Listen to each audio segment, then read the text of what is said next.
To order. And did everyone have a chance to look at the secretary report? Any questions? I move with it accepted. Second. All those in favor? Aye. Aye. Accepted. Treasurer's report, Al.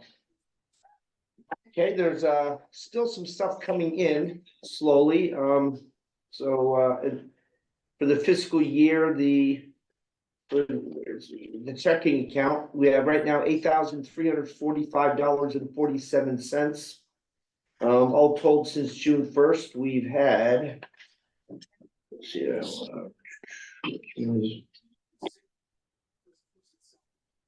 21,000 come in and 21,000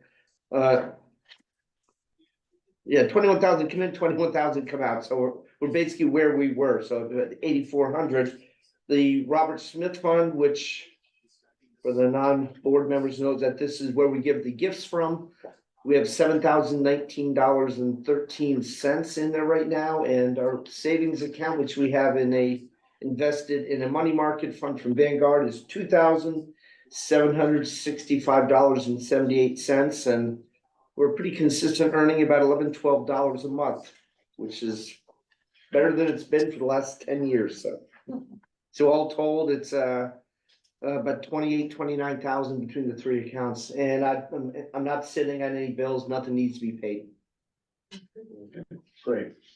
Any questions for Al? The only thing that we still have the scholarship. Yes.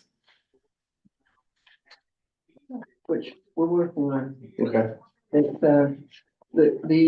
one of the girls, who's going to school in Canada has trouble with the exchange money. So we've asked her now to give us a report of her first semester to show that she's completed it, and then we will give her money directly to her. Because otherwise, we don't like to give it to the winner of the scholarship. Yeah, it goes to the school. She could spend it on a new car or something, you know what I mean? Come on, an honest student would never do that. Come on. Well, she will prove to us that she's already attended one semester.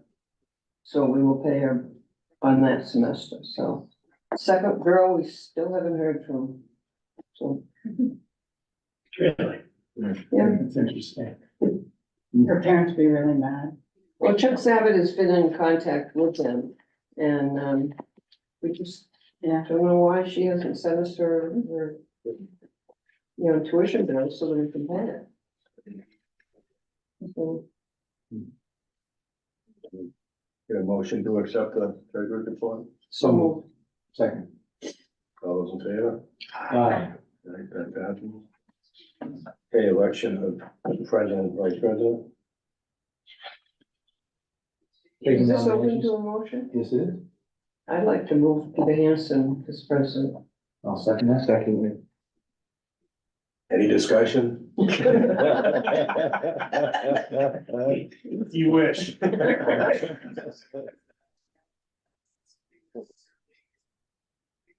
Oh. Accepted. Thank you. Congratulations. Yeah, Should vote. Yeah. Need to vote, need to vote here. All those in favor? Aye. Aye. Any objections? Thank you. Good luck. And for vice president,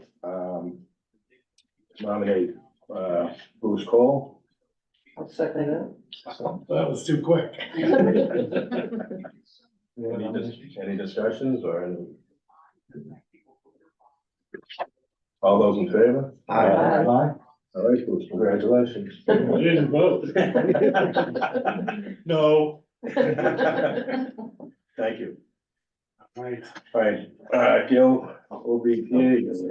Okay, our 54th annual Christmas stroll events were very popular this year and we received many compliments. The ecumenical crash service and the decorated golf cart parade were very successful.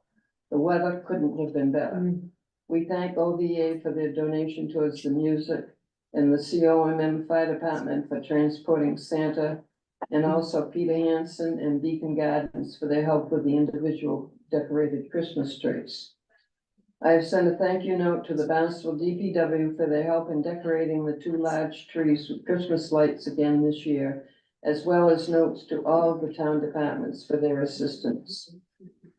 Christmas Charities Fund. We presented $1,700 each to the Cape Cod Times Needy Fund and to the Salvation Army on December 13th. We have received approximately 2,900 more since then in the Christmas charities donations. So after paying for the printing, we will be sending an additional 1,200 to each. This makes a total donation to each organization of 2,900 for this year. Last year, we donated 3,000, so it's very close. The library is making final plans for our 17th annual Chocolate Fest to be held on Saturday, February 10th, with the main event being the baking contest to be held at the Osterville Library. The OBPA didn't have enough volunteers to do it ourselves this year. We are also planning on winter cocktail party at a place and date to be determined. Invitations will be sent out. That is my report. Thank you, Gil. Any questions?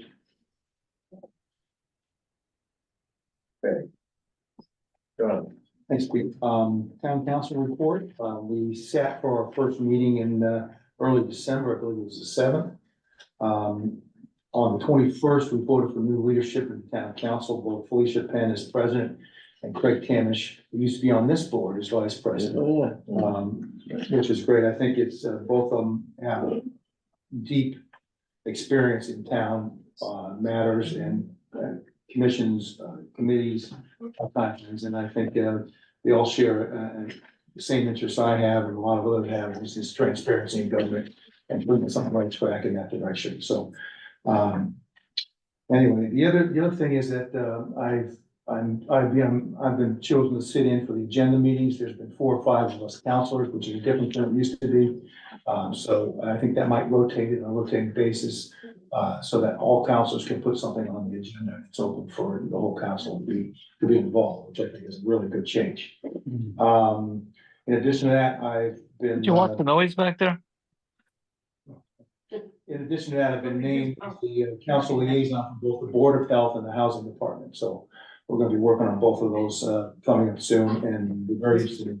And, the things we're interested in is to make sure What's that. the noise? Yeah. I'll get, see if we can move you. I don't know how to. Hey, Rick, can you mute your microphone, please? Yeah. Thanks. Yeah.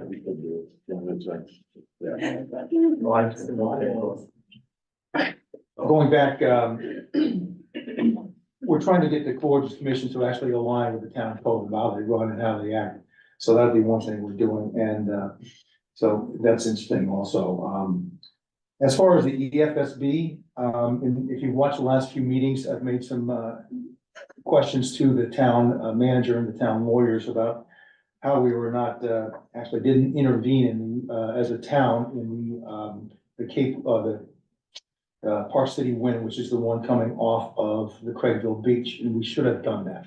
The town manager went the last week of the EFSB hearing, prior to their final decision. Basically, you know, they're asked them basically, where were you the last 3 years? So at this point, that's something the town has announced that they're gonna change, that anything like this going forward, including Commonwealth Wind, we've already intervened with Commonwealth Wind. And being an intervention basically says that you're allowed to act in your own favor as a town in things that come up and bring them forward. Right now, we have no ability to do that with Park City Wind. So we've already done that early with Commonwealth, which is a good thing. Excuse me, John? Yeah. I have a question about this. All up and down the East Coast in the last couple of months in New York, New Jersey, Connecticut, all these wind farms are being shut down because they're not economically feasible, and they know that, you know, the people would never go for them. Why is this thing still going on? Ours, why the one here when every other one are being shut down?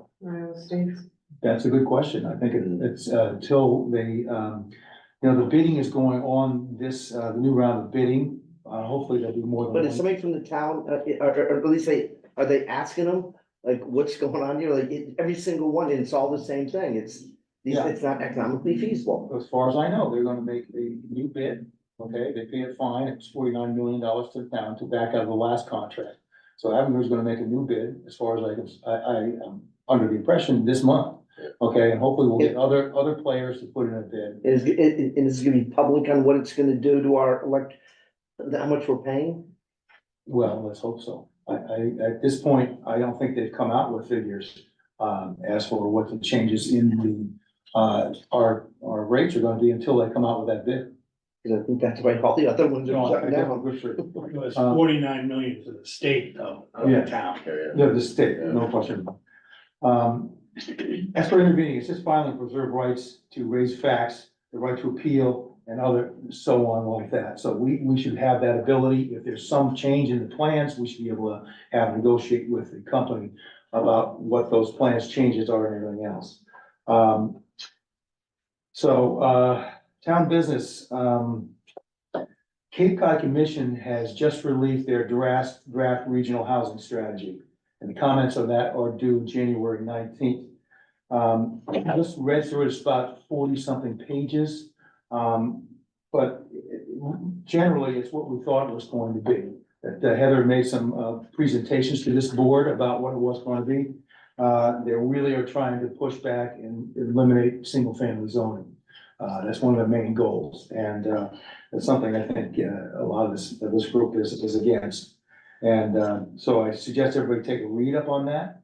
Okay, we can make that available on the village website, and you can all see that plan. But it's basically almost exactly what was The presented. comments by January 19th? January 19th, it Not says, very fast. which is not very far. Which is typical, so maybe we can make an effort to have and extend that deadline. I'll put that down or something. Yeah, I'll say when they put out a draft decision on Twin Brooks, it's like thousands of pages on a Thursday night or a Friday night for a Tuesday hearing. It's just how they do business. I don't think they expect actual people. I'm reading their motives because no one can actually comment on 30 pages in a few days. But companies can hire their lawyers, right, to put material together. I think that's just the way that system seems to work anyway. I don't think they include actual people in their drafts either. Right. For the survey that was done here, if you remember, the number one request for the people taking the survey about this was to put more, single-family zoning, single-family houses in, versus any other kind of housing. And, so, I don't know where they're coming from, but, it's more of the same, so it's not something to surprise to us. They also concluded that it takes just 2 months of short-term renting to exceed what someone would earn in a year renting year-round at these properties. It's two recommendations that they've come out in this report that I've seen is, they focus on paying people with public money, not the short-term rent. Instead of making regulations on short-term rentals to cut back the amount, we're actually gonna try to incentivize people to not do that with public money, which I think is another really interesting take on that. The Osterville Bay School, as you all know, this fence has gone up. I don't know exactly when they're gonna start, but they're gonna start soon, tearing down that school. I've heard construction, they're doing something in there. Okay. There was a report on the 95-1 that they were moving asbestos. Yeah. Which is not surprising, most of the There was buildings. an article in the paper yesterday. Yeah, I couldn't get by the firewall to read that, so. I'll have to go down right here, Wesley, and check it out. I asked, during the last meeting of the agenda committee, how is it we get, issues on the CLP, which is the capital improvement program. And Dan Santos said, just give the ideas to me, so I put it in officially with him. That, we'd like to see that the playgrounds put forward in CIP this year, capital improvement. We wanna make sure the bathrooms are all included in that. And the last thing is the, bathrooms. And when I'm missing something, on that, but they're gonna take down school and also probably put the outfield together and level it outside in the back. So one more thing was the parking lot, where the old tennis courts are. I asked him, since we're not having a building, that maybe he can smooth it out and have that as extra parking for that space, which would make sense. So he's gonna look into all that for the capital improvement, this coming, pardon? Next to the Verizon building? Yes, it's where the old tennis court sat, so all you see is gravel there at this point. So it would make sense to have more parking if that's possible. People park there anyway. That was a staging area for a while. Yeah, so hopefully that It's will, fenced off now, so they must be using it. yeah, the stage. Yeah. So Demolition, yeah. let's progress. We've been working on it quite a long time, and I'm gonna try to keep after that and make sure we get that finished. We have a playground committee that will be meeting, I believe, Jan is the 19th or 18th. 18th, the 18th, 1 o'clock. Yeah, it's a reconstituted, playground committee to make sure that, we get a plan that's appropriate for where we are. It was discussed having no pickleball on that. Has anything further been discussed? I haven't talked to him about no pickleball, so Yeah. I think, I just I'll think take that I'm under thinking this to the neighbors that yeah, approached us about it. The noise issue, The right? noise Is issue. that the- yeah, I agree, Most of the other towns. yeah. So I'll put that down and talk to Dan about that and, the recreation director. I guess it's very annoying to neighbors. The pickleball. Pickleball, Yeah, we also have a lot of courts that are already been built that are nearby that people can play that. yeah. Moses Mills has a It's out in the big, woods, so it's not shouldn't be that much of a school problem, has a so, big pickleball program. yeah. Some communities are starting to put them in malls. Inside. Yeah, just to sort of make use of space and show, get them out of neighborhood. Yeah. That's what I have so far. There's a lot going on in the council. We'll be meeting executive session to talk about the Park City Wind and legal aspects of that coming up on the 18th. And, so that's where we stand now. Does anybody have any other questions? Well, answer them. Are you glad you're there? There's a lot of information and there needs to be a lot more. I think we've had a good start. I think, there's a different attitude in town about, things being public and the public having a right to know what's going on. I think the town has gotten that message. And I look forward to, the people I'm working with. There's a lot of new people and a lot of old people that are stepping up and, I think it's an interesting group. And we'll see how the dynamic, unfolds on that, but I think everybody's, is serious about, making this a better place to live and doing what we can to manage the growth that's coming. So, I have a question. yeah, Last time you mentioned hours and like a newsletter. yeah. Maybe we can put that in the minutes so if people read them, they know when and like how and whatever. My hours are every Tuesday from 1 to 2 here at the library. Usually can find me out in the main room with the big tables out there sitting there somewhere. I was there today. And, was there a question you had? Like you said you were gonna. do Yeah, something. I'd like to put together a newsletter that would be, if not monthly, or quarterly. So starting to work on that. And how would people access that? Don't know yet. I'll make it available and see what's the best way to do that. Maybe through the Would it be library. electronic? Yeah, Not absolutely. private? It'll Okay. be electronic. Yeah. You put it up on. John, I have a question. Yeah, Rick. Was there any discussion at the town level about protecting the sole source aquifer? I'm hearing a lot of that, not necessarily at the town council level right now. I met with some individuals.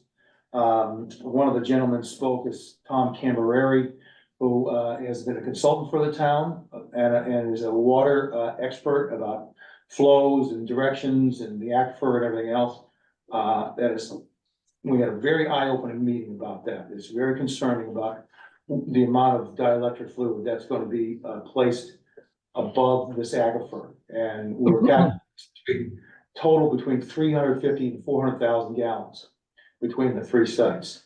So, I really, as off the top of my head, basically said, I don't think the town has done a lot of, education of the public, with exactly what we're looking at on that. And I think that's something that's going to come up, more frequently and in a higher intensity.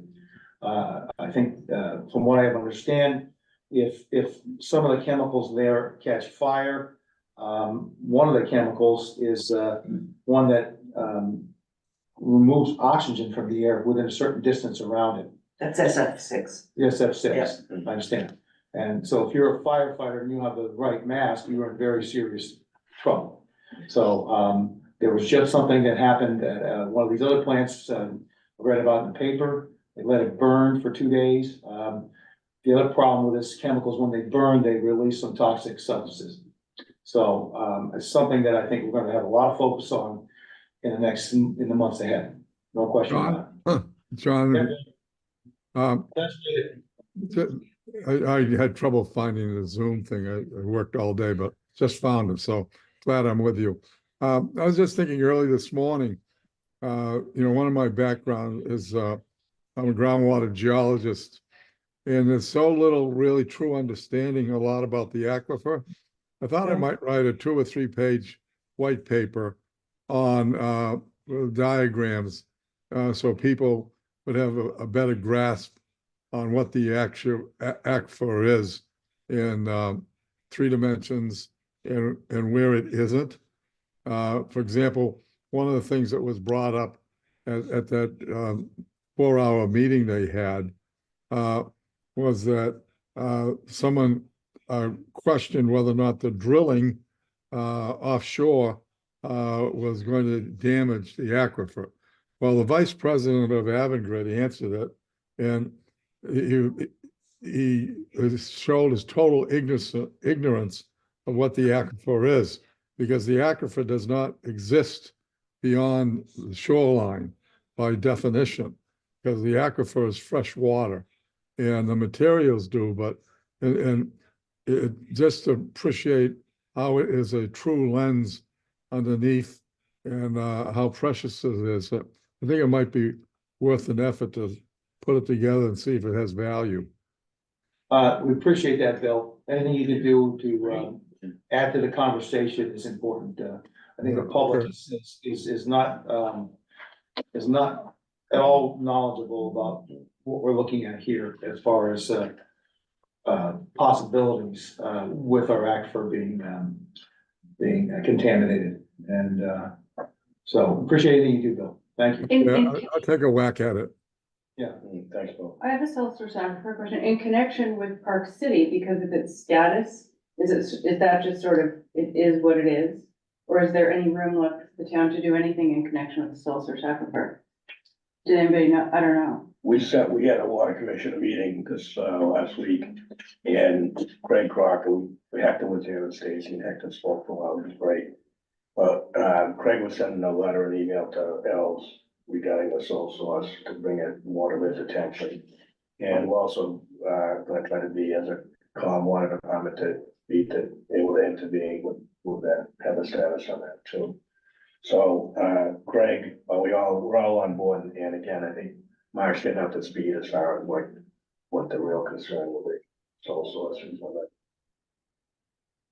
I think it would be beneficial if the council, I'm gonna bring this up, is some of the people I've talked to, this Tom Camberary was actually as a consultant to the town about water. He appeared at the last town council meeting during public comment.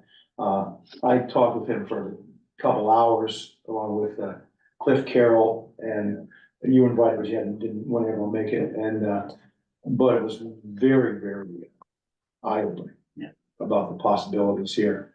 And we've got to be very careful. So I think that's something that will come more and more frequently as we move forward. Thank you, John. Just like to say a few things. I'll just recognize John Crow for his years of service as president of the Osterville Village Association. He has always advocated for what is best for the village and the residents of Osterville, and has stood up to the many challenges encountered during his terms. I respect John for his no-nonsense approach to addressing issues and taking action. It was an honor to be vice president under John, as he always planned ahead and was super organized, something I am still learning how to do. I also congratulate John on his new position as town council representative for Precinct 5.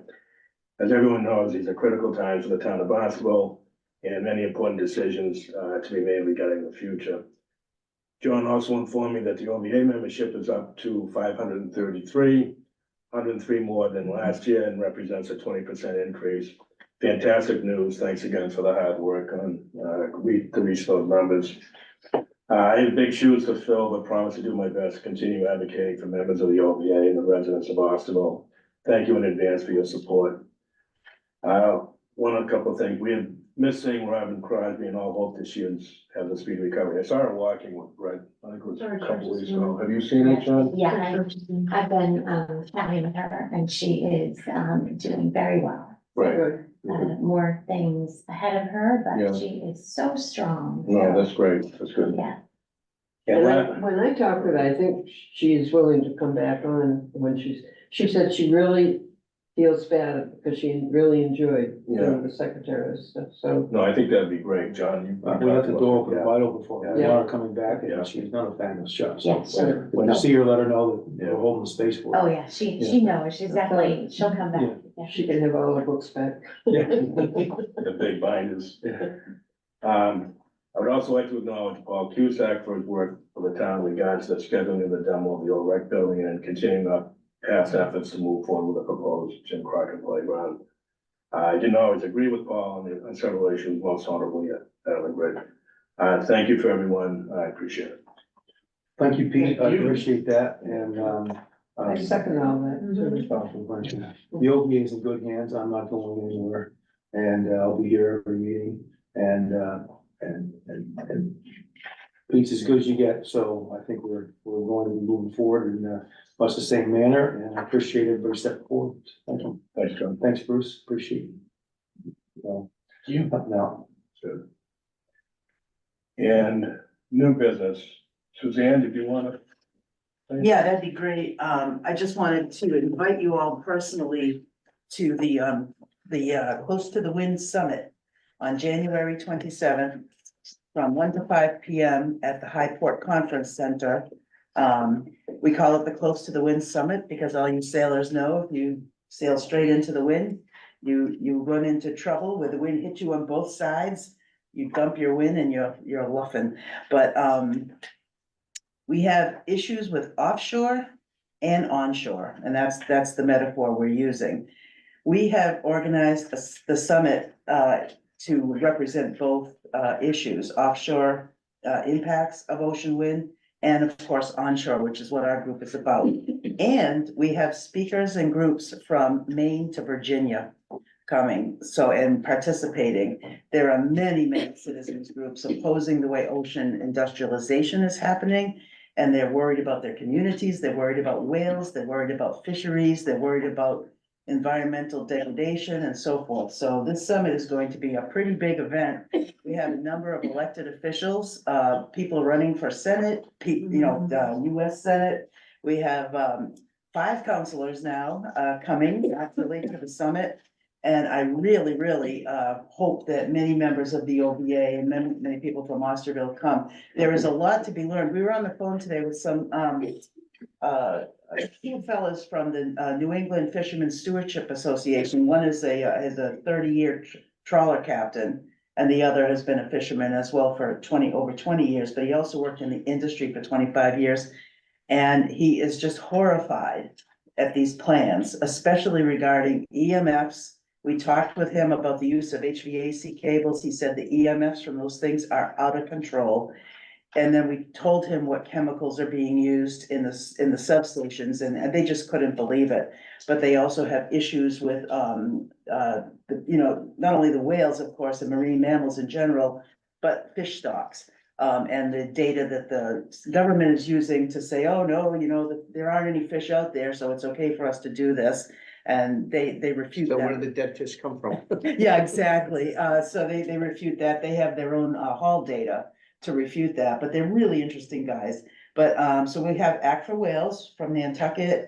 We have the president of Green Oceans coming. We have folks from Falmouth who are fighting off South Coast wind. Our group will speak, of course, and we have Barnstable speaks from Craig with the Craigville project. And we have the Sandbridge Village. Sandbridge, I guess, is a village of Virginia Beach.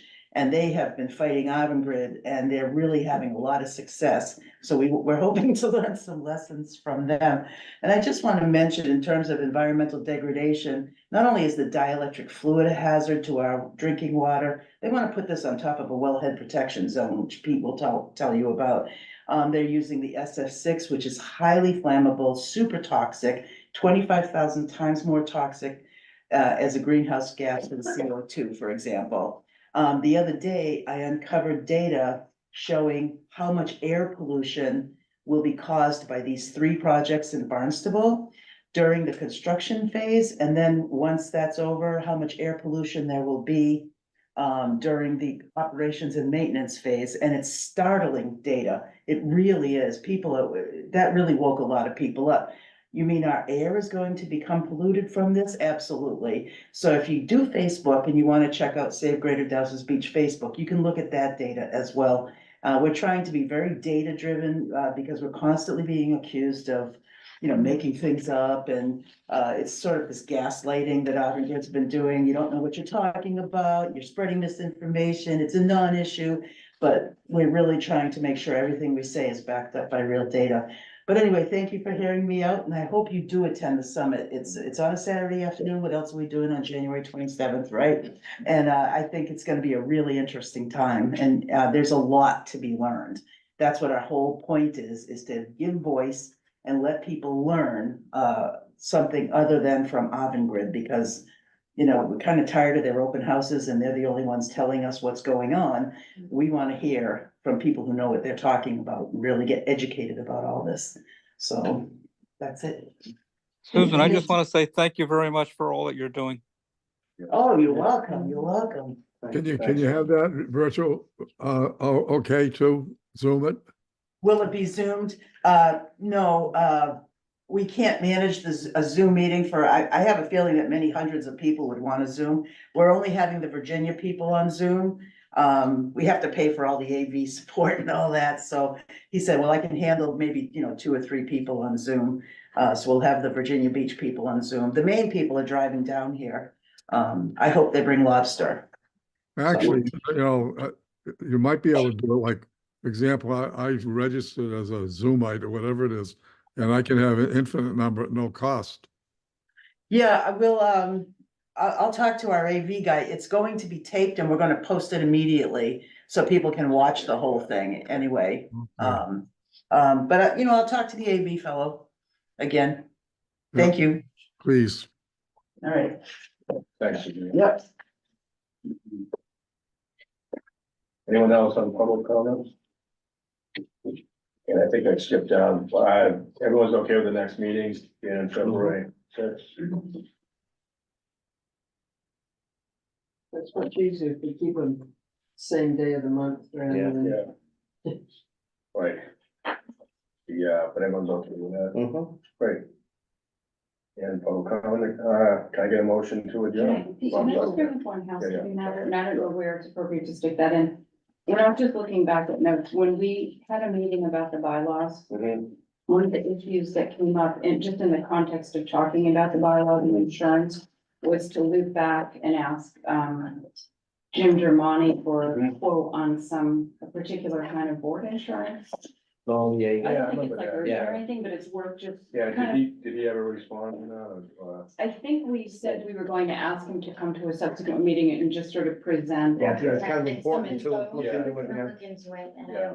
don't have that happen. I don't I think can we. tell you that our museum, directors and officers liability insurance, because I just paid it today, was Yeah. $1,200 for the Cool. year. So if that gives you Yeah. It is what it is, though. comparison. It's very expensive. Insurance rates have Well, skyrocketed, unbelievably so, to the point that, in some cases, you're very lucky to get insurance. So we're, Did you have it before, Jen, or not? oh yes, we've carried that for, as long as I've been at the museum, just as a, good policy. Have we ever had it here? John? Not that I know of. No. So it's just worth, Sure, just putting a little ping Yep. to have that follow-up, and maybe somebody can shop around a little bit, and given the nature of what we do, and like you have assets where there's no like physical, I think that, so the directors and officers liability policy really protects each one of us. Yes, us, yeah. And all of our personal assets, so and that was 1,200 just for that, okay, otherwise it's yeah. way above and beyond for everything else. Yeah, I'm happy to share that, policy information or because it is a sort of a specialized Yeah, thing. Okay. so just would Yeah, put on well, a future yeah. agenda. I'll follow up on that. Anyone else? I make a motion to adjourn. Second.